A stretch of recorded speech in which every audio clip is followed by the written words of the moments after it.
Sh1.8 trillion vaccine plant commissioned by Museveni put up for sale over debts. In a shocking turn of event, a $500 million, approximately Sh1.8 trillion, pharmaceutical drug and Myrna vaccine manufacturing facility in Kaigagwa, Mutuga, in Wakizo district commissioned by President Museveni in 2020 has been put up for sale over debts. Kenneth Kazibwe by Kenneth Kazibwe September 15, 2023 Reading time, 5 minutes read. Sh1.8 trillion vaccine plant commissioned by Museveni put up for sale over debts. Presidents Museveni and Ruto during the groundbreaking ceremony. In a shocking turn of event, a $500 million, approximately Sh1.8 trillion, pharmaceutical drug and Myrna vaccine manufacturing facility in Kaigagwa, Mutuga, in Wakizo district commissioned by President Museveni in 2020 has been put up for sale over debts. The debt stems from a loan acquired by the company, Dei Biopharma Limited, formerly, Dei Natural Products International Limited. We have been duly instructed by our client, a financial institution which is the registered mortgagee, to advertise and sale by public auction to recover the outstanding loan balance, our fees and other costs. The owners are hereby notified that unless full payment to our client is effected within 30 days from the date of this advert, the property shall be disposed of to recover our client's money. An advert from Kawizi and Partners Advocates dated September 14 reads in part. The advert says the facility is located in an industrial zone in Mutuga, Wakizo district.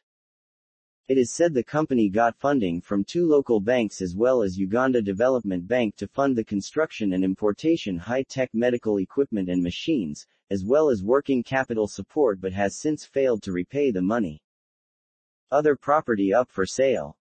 In the advert, several other properties owned by the company including a wheat milling plant in Luzira, a hospital in Kitend, residential houses in Muyenga, commercial property at Seguku and a way bridge station are all up for sale. Plant launched 3 times. President Museveni first launched operations by Dei Biopharma on June 3, 2020, but a few years later, the facility had not begun production, citing poor structural planning. President Museveni once again visited and commissioned the facility with Kenyan counterpart William Ruto in 2021, with both leaders praising Uganda's capacity to participate in the pathogenic economy. Museveni said a revolution is taking place in Africa and in terms of biodiversity it is unrivaled.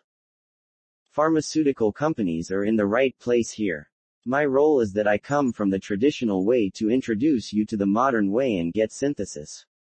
One of our scientists, Professor Ogwong, is producing something for Corona, but it is not his, it's for the community. There are so many things here. There is a lot of medicine in plants, we are just scratching the surface. This facility is at the right place at the right time, he said. Ruto said the investment is significant in 3 fundamental ways, including that Magula, who is the brain behind the multi-billion investment, is an East African and a Ugandan. Ordinarily, investments of this magnitude have white faces.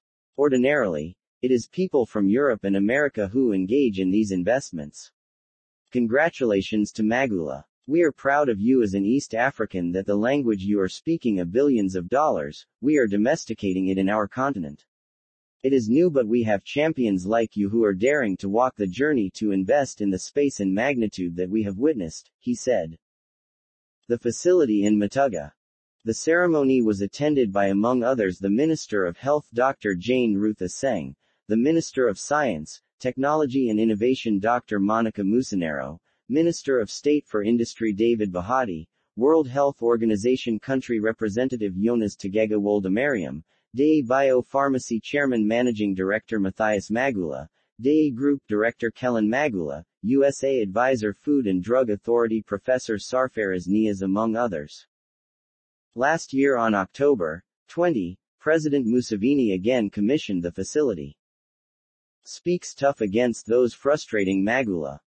Using the 3rd event of commissioning, Museveni spoke tough against people he claimed were bent on frustrating Magula, calling him a fighter.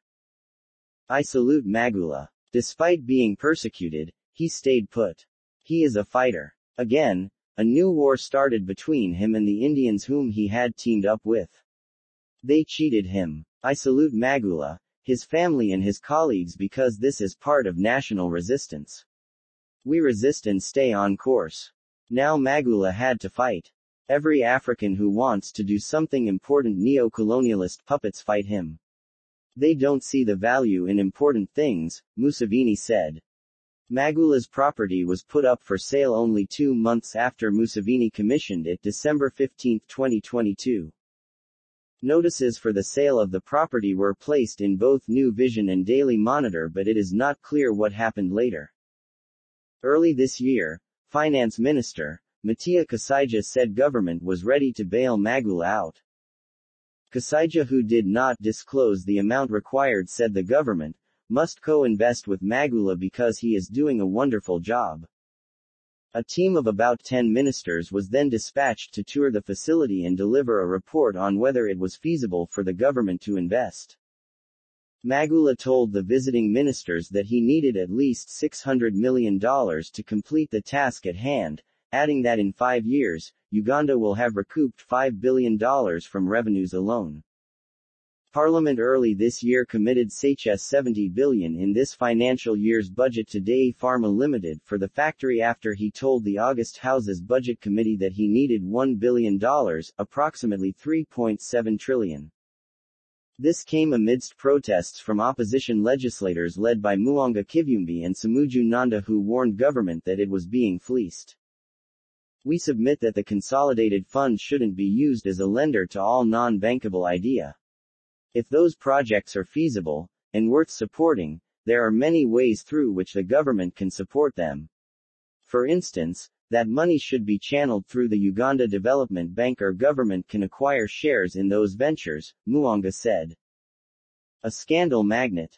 Many analysts have come to torch into the character of Magula, a little-known businessman who made headlines during the height of the COVID pandemic when he introduced an investor who claimed to have drugs to treat the deadly coronavirus.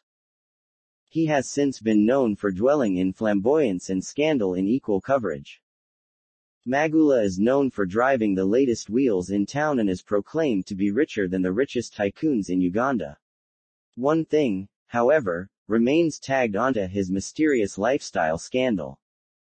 Magula walks and smells like scandal, but many have vouched for him, including President Museveni, who dedicated a State of the Nation address in 2021 to his favor, while former Speaker of Parliament Rebecca Kadaga would hold his name high up for everyone to see, even in the dying embers of a village fire.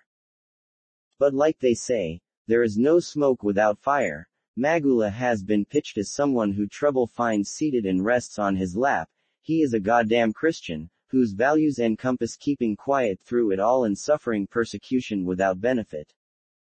People are fighting him, is the involuntary evidence that has escaped the lips of both Museveni and Kadaga at all intervals, but is that all? The scandals. Magula's initial problems started when a huge sum of money miraculously appeared on his bank accounts. The money was stopped by the Financial Intelligence Authority (FIA), and he was summoned to explain himself.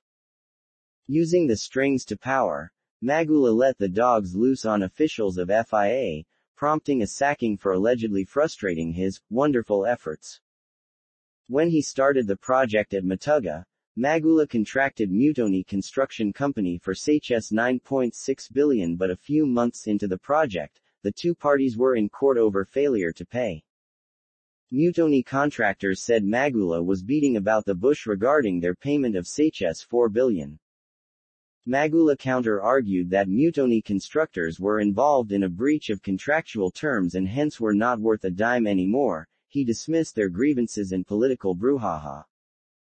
Magula is also engaged in litigation with former Minister Isaac Musumba on a dispute of Sh268 billion. In a judicial battle, Musumba had defended Dai Minerals International, whose clients sought $241 million in damages, about Sh700 billion. According to documents, Magula must pay Musumba Seychelles 268 billion as 30% of the agreed-upon amount that he and his Dai Minerals International Company are anticipated to get from the UK India-based Videocon Industries Limited as compensation for breach of contract.